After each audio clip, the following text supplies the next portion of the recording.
तो ये है कक्षा 10वीं का इतिहास और इसका प्रथम अध्याय है यूरोप में राष्ट्रवाद। तो ये एनसीईआरटी किताब है। तो इस अध्याय का हम लोग अति लघु उत्तरीय प्रश्न देखेंगे। तो पहला प्रश्न है, राष्ट्रवाद क्या है। तो इस प्रश्न का उत्तर देने से पूर्व हम सबसे पहले समझेंगे कि राष्ट्रवाद कहा जाता है, इसका मतलब क्या होता है। अगर हम व्यवहारिक तौर पर इसका राष्ट्रवाद का मतलब समझें तो राष्ट्रवाद का मतलब होता है अपने देश के प्रति प्रेम या लगाव। ठीक है, यानी आपकी पहचान आपके राष्ट्र से ही होती है।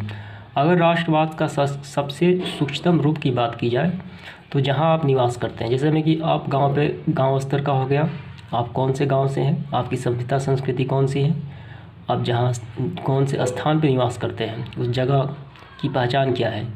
ठीक है, आपका गांव हो गया और इससे बड़ा हो गया आपका राज्य और उससे बड़ा हो गया आपका देश। अगर आप कहीं अपने देश से बाहर जाएंगे किसी अदर कंट्री में जाएंगे तो वहाँ पे आपका राष्ट्र होगा इंडिया।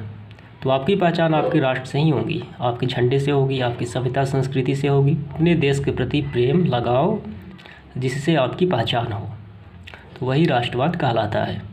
तो इसकी परिभाषा यहाँ पे इस प्रकार है, राष्ट्रवाद किसे कहा जाता है। तो उम्मीद करता हूँ आप राष्ट्रवाद का मतलब समझ गए होंगे। तो आपको आंसर में लिखना है राष्ट्रवाद क्या है। तो इसका आंसर होगा, राष्ट्रवाद एक ऐसी भावना है जो व्यक्ति में देश प्रेम को बढ़ावा देती है।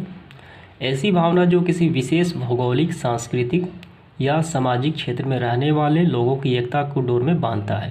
ये राष्ट्रवाद की भावना एक समान भाषा, आदर्शों, मूल्यों, परंपराओं और झंडे, गीतों जैसे चिन्हों से विशिष्ट समूह की पहचान जो उन्हें अन्य से अलग करती है। शॉर्ट में समझें तो अपने देश के प्रति लगाव, भावना, प्रेम वही राष्ट्रवाद कहलाता है। तो इसका आंसर यही हो जाता है। आइए इसके बाद देखते हैं इसका अगला प्रश्न। इसके बाद इसका दूसरा प्रश्न, मेजनीन कौन था। तो आइए इसका आंसर करते हैं। तो यही आपको आंसर लिखना है। तो मेजिन जो था उसकी राष्ट्रीयता वो इटली का था। ठीक, इटली की उसकी राष्ट्रीयता थी। और आंसर में आपको लिखना है, मेजनी इटली में राष्ट्रवादियों के गुप्त दल कार्बोनरी का सदस्य था। वो सेनापति होने के साथ साथ गणतांत्रिक विचारों का समर्थक तथा साहित्यकार भी था। वह संपूर्ण इटली का एकीकरण करना चाहता था। ठीक, तो यही आपको आंसर में लिखना है। आइए इसके बाद अगले प्रश्न की ओर बढ़ते हैं। तो अपने बुक का बेहतर तरीके से सेल्फ स्टडी कर लेना है, क्योंकि हिंदी और इतिहास सारी कहानियाँ ही होती हैं बीती। अगर आप सेल्फ स्टडी करेंगे तभी आपको सवाल, उसका आंसर आपको आसानी से समझ में आ जाएगा। तो चलिए अगले प्रश्न की ओर बढ़ते हैं। प्रश्न संख्या तीसरा है, जर्मनी के एकीकरण की बाधाएं क्या थी। तो इसका आंसर होगा, जर्मनी करीब 300 छोटे राज्यों में विखंडित था और उनमें राजनीतिक, सामाजिक तथा धार्मिक विषमताएं थीं।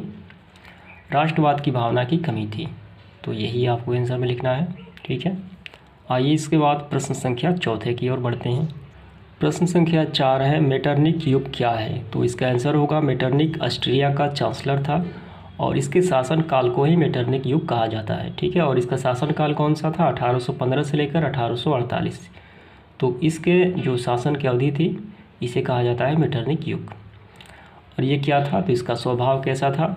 तो मेटरनिक इटली के एकीकरण का विरोध किया था। तो इसकी शॉर्ट आंसर है अति लघु उत्तरीय प्रश्न, इतना ही इसका आंसर काफ़ी है। तो अति लघु उत्तरीय प्रश्न संपूर्ण होता है इतिहास के प्रथम अध्याय का। तो आइए इसके बाद हम लोग देखेंगे लघु उत्तरीय प्रश्नों के हल, और ये 60 शब्दों में देना है आपको आंसर। और ये इसके बाद है दीर्घ उत्तरीय प्रश्न, ये 150 शब्दों में देना है। यहाँ पे 1 से 5 प्रश्न है, तो सबका स्क्रीनशॉट आपको क्रमवार तरीके से यहाँ पे मिलेगा। ठीक है, और प्रत्येक प्रश्न का तो वही स्क्रीनशॉट आपको आंसर में लिखना है। तो पहला प्रश्न, दूसरा प्रश्न इस प्रकार से 5, और ये दीर्घ उत्तरीय प्रश्न इसका भी 5 स्क्रीनशॉट यहाँ पे मौजूद है, और सभी का आंसर आपको वही लिखना है। तो मैं आपको फिर से बता देना चाहता हूँ कि आप इस बुक का सेल्फ स्टडी आप ज़रूर कर लें, ताकि आपको समझ में आ जाएगा आंसर। तो वही आप स्क्रीनशॉट जाके लिख लीजिए। धन्यवाद।